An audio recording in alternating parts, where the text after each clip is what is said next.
Hello, welcome to Krishna's kitchen. ఈరోజు రైస్తో plain dum biryani చేసి చూపిస్తున్నాను. ఈ దమ్ బిర్యానీ పిల్లల నుంచి అందరూ ఇష్టపడతారు. చాలా బాగుంటుంది. అంటే వెజిటేరియన్స్, నాన్ వెజిటేరియన్స్ కూడా చాలా ఇష్టంగా తింటారు. మీరు ఒకసారి ట్రై చేయండి. నేను ఇక్కడ మామూలుగా బాస్మతి రైస్ బదులుగా నేను మామూలుగా మనం రోజు డైలీ యూజ్ చేసే రైస్తోనే ఈ దమ్ బిర్యానీ చేసి చూపిస్తున్నాను. మీరు ఒకసారి ట్రై చేయండి. నేను ఇక్కడ 2 గ్లాసెస్ రైస్ తీసుకున్నాను. వాటిని ముందుగానే శుభ్రంగా కడిగేసుకొని ఒక హాఫ్ అన్ అవర్ నానబెట్టి పెట్టేసుకుంటాను. అంటే సోక్ చేసి పెట్టేసుకుంటాను. ఇలా సోక్ చేసి పెట్టుకోవడం వల్ల రైస్ చాలా బాగుంటుంది.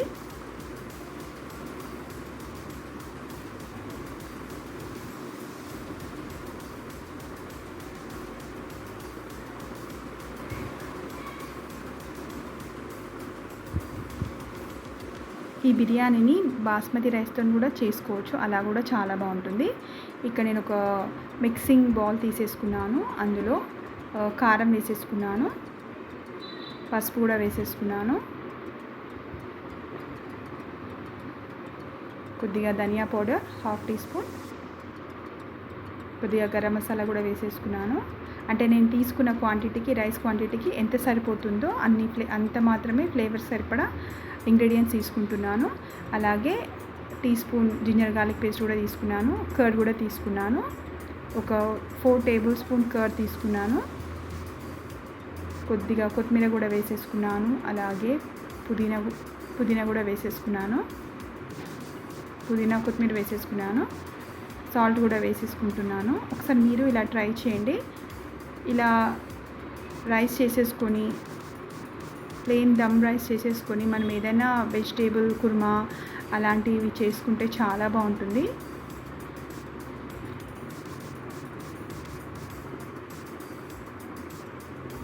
ఒక్కోసారి మనకు నాన్ వెజ్ తినబుద్ధి కాదు కదా, అప్పుడు ఇలా చేసుకోవచ్చు. అలాగే కొద్దిగా నిమ్మరసాన్ని కూడా వేసేసుకున్నాను. ఒకసారి బాగా కలిపేసి పెట్టేసుకుంటాను.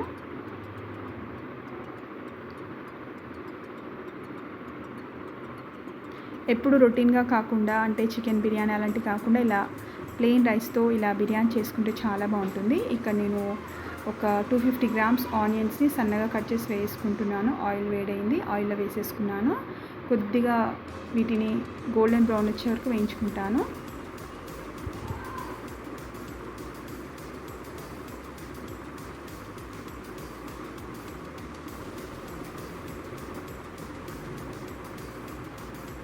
కొద్దిగా బిర్యానీ ఫ్లేవర్ తెలవాలంటే ఇలా ఆనియన్స్ కొద్దిగా వేయించుకొని వేసుకోవాలి. అప్పుడు చాలా బాగుంటుంది.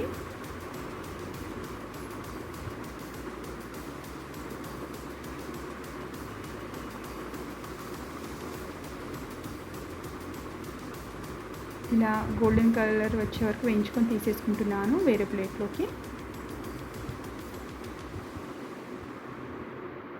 ముందుగా నేను పెరుగు అవన్నీ కడిగి పెట్టుకున్నాను కదా, కలిపి పెట్టేసుకున్నాను కదా, అందులో వేయించుకున్న ఆనియన్స్ కూడా వేసేసుకుంటున్నాను. కొద్దిగా ఆయిల్ కూడా వేసేసుకుంటున్నాను. ఆనియన్స్ వేయించుకున్న ఆయిల్ని వేసుకున్నాను. ఒకసారి కలిపేసుకుంటున్నాను. కొద్దిగా ఆయిల్ వేడిగా ఉంటుంది కదా, ఇలా స్పూన్తో కలిపేసుకోవాలి.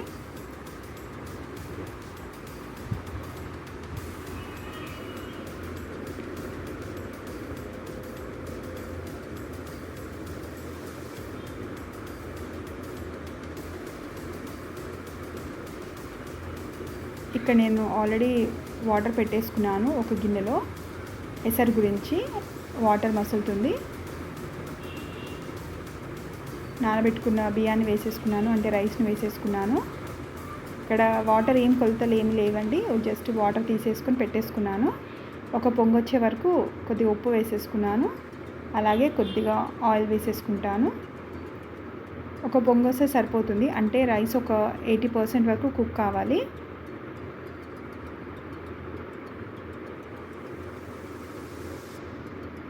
ఇక్కడ వేరే స్టవ్ పైన గిన్నె పెట్టేసుకున్నాను. ఆనియన్స్ వేయించుకున్నాను కదా, ఆయిల్ వేసేసుకున్నాను.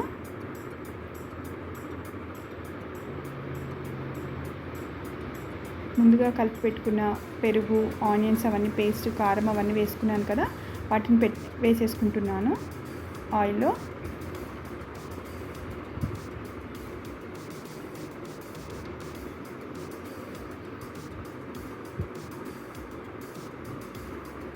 ఫ్లేమ్ని లో మీడియం ఫ్లేమ్లో పెట్టుకొని వేయించుకోవాలి ఒక 1 to 2 మినిట్స్. ఇక్కడ రైస్ కూడా 80% వరకు కుక్ అయింది. మిగతా 20% ఇప్పుడు మనము ఇందులో వేసేసుకొని దమ్కి ఇవ్వాలి. కొద్దిగా స్టీమ్ చేసుకోవాలి. ఇక్కడ 2 పచ్చిమిర్చి కూడా కట్ చేసి వేసేసుకున్నాను. రైస్ వేసేసుకుంటున్నాను.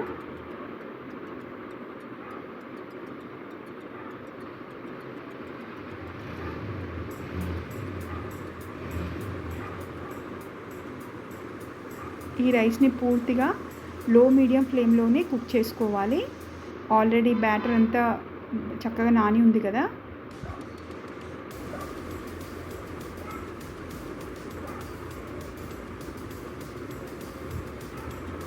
ఫైవ్ టు 10 మినిట్స్ అలాగే లో మీడియం ఫ్లేమ్లో దమ్ చేసుకోవాలి. అంటే స్టీమ్ ఇవ్వాలి రైస్కి అంతా.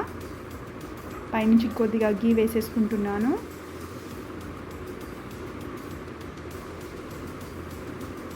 గీ ఫ్లేవర్ బాగుంటుంది రైస్కి.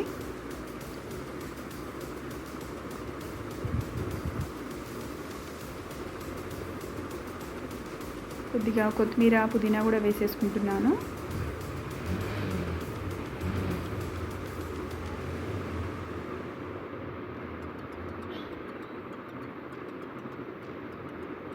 పూర్తిగా రైస్ వేసుకున్నాక చివర్లో పైనుంచి ఇవన్నీ వేసేసుకోవాలి. అలాగే బ్రౌన్ ఆనియన్స్ కూడా వేసుకుంటున్నాను, వేయించి పెట్టుకున్నవి. ఇక్కడ సిల్వర్ కాయిల్ పేపర్ ఉంటుంది కదా, అది పెట్టేసుకుంటున్నాను. పెట్టేసుకొని పైనుంచి లిడ్ పెట్టేసుకుంటాను. 5 to 10 మినిట్స్ స్టీమ్ ఇవ్వాలి. లో మీడియం ఫ్లేమ్లో చక్కగా కుక్ అయిపోతుంది. చూడండి,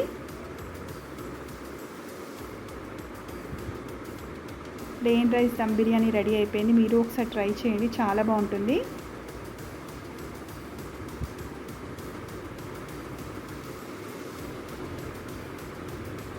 ఈ రైస్ని కర్డ్తో సర్వ్ చేసుకుంటే కూడా చాలా బాగుంటుంది. అలాగైనా తినేయచ్చు.